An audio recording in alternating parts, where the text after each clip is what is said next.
Welcome to INAN's Student. INAN Student is a platform for law students to come here and deliver a lecture on the topic of their choice. Today we have with us law student Misba Shaikh. She is going to deliver a lecture on types of directors. She is from KES Shri Jayantilal H. Patel College of Law. So without wasting further time, I would request Misba to commence with her lecture. Thank you. A very good afternoon to everybody. Today I'll be speaking on the topic types of directors. As we all know, company directors play a vital role for the success of the company by making decisions, ensuring compliance, and promoting the company values. There are various types of directors involved in the day-to-day functioning of the company. They are as follows. First, the first director, small shareholders director, nominee director, additional director, alternate director, women director, and independent director.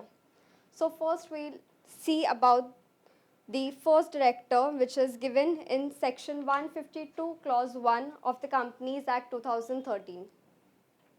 So when there is no provision made in the article of association of a company regarding the first director of a company, then the subscriber to the memorandum is deemed to be the first director of the company.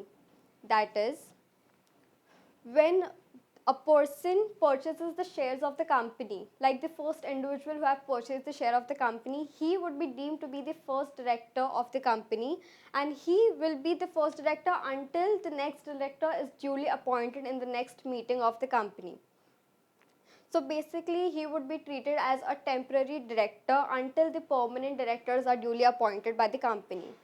Now, in OPC, an individual being a member would be deemed to be the first director of the company, and it is applicable to all types of companies, be it public or private company. So, the second is the resident director, given in section 149 clause 3 of the Companies Act 2013. So it provides that every company shall have at least one director who have stayed in India for a period of not less than 182 days. Now, in case of newly incorporated company, the requirement of this section shall apply proportionately at the end of the financial year. So like whenever a company is incorporated, we will see or we will look in the end of its financial year and determine if the director has completed its 182 days or not. And it would be applicable to all the specified IFSC public companies. The next we have is women director. So who is liable or which companies should keep a woman director? So all listed public companies and public companies with paid up capital of rupees 100 crores or more and turnover of rupees 300 crores and more. They are required to keep women director.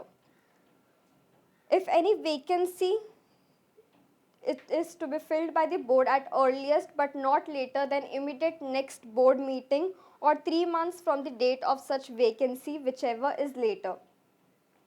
Now, directors elected by small shareholders, section 151. A listed company may have at least one director, may have, it is not compulsory, it may have one director elected by small shareholders in such manner and on such terms and conditions as may be prescribed. Small shareholder means a shareholder holding a share of a nominal value of not more than 20,000 rupees. Here it is to see that the nominal value, only the nominal value is relevant, and the paid up value or the market value, it does not matter. So a small shareholder director can either be a person holding an equity share or preference share. So there are various terms and conditions for appointment or selection of small shareholder director. That is, notice of intention to propose a candidate should be given. Statement by the proposed small shareholder director should be given. Now, for example, if a person, Mr. A, is holding or is having 500 shares of paid up value of which is rupees 10. So in this case, he has a total of rupees 50,000 shares, the amount, the value. So in this case, he won't be applicable to be appointed as the small shareholder director because his nominal value is increased. It is not 20,000, it has been increased by that amount. Next, we have additional director, which is given in section 161 clause 1. Article of association of a company may confer on its board of directors power to appoint any person as an additional director, and only such person shall be appointed who does not fail or who is not disappointed or disqualified to be appointed as a director. And such person shall hold office up to the date of the next annual general meeting or the last date on which the meeting should have been held, whichever is earlier. It is also applicable to all companies, be it private or public companies. In this case, the company is required to file an e-form, that is DIR 12, for appointment of director and consent of director in form DIR 2 with KYC. Next, we have nominee director given in section 161 clause 3. Subject to the articles of company, the board may appoint a person as a director nominated by any financial institution.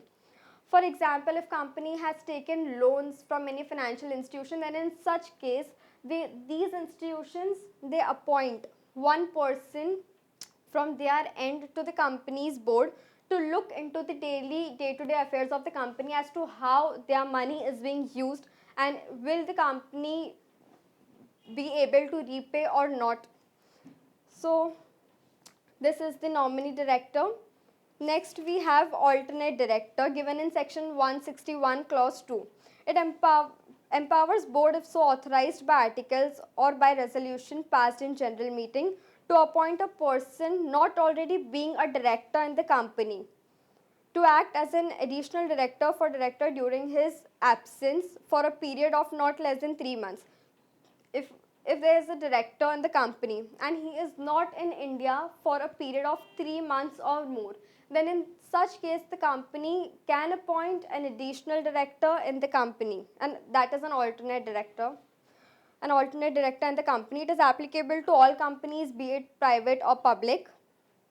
Now, in such case, the power to appoint an alternate director is only on the board of directors and not conferred upon the members or the original directors to appoint such person. It could be appointed in only by passing a ordinary resolution. Next, we have independent director given in section 2 clause 47. Now, companies, all listed public companies is required to have independent directors. At least 1/3 of total number of directors should be independent directors. Now, if there is any fraction in determining the 1/3 amount, in determining the 1/3 number of directors, then in such case it should be rounded off and counted as 1. And all public companies, for all public companies, its paid up capital 10 crores or more, turnover 100 crores or more, with outstanding loans and debentures of 50 crores or more. At least two directors should be independent directors.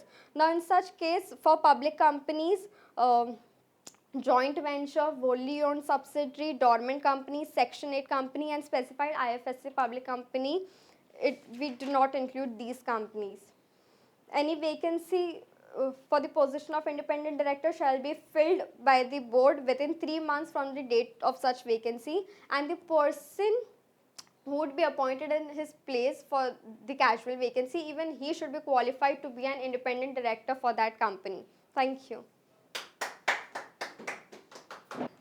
Misba, thank you very much. You had nicely explained the various types of directors, because I think this is a very informative video, because everybody may not be knowing that in certain circumstances or based on certain turnovers, a woman director is compulsory. So I think it was a nice informative video from your side. Thank you, and a small token from us to you.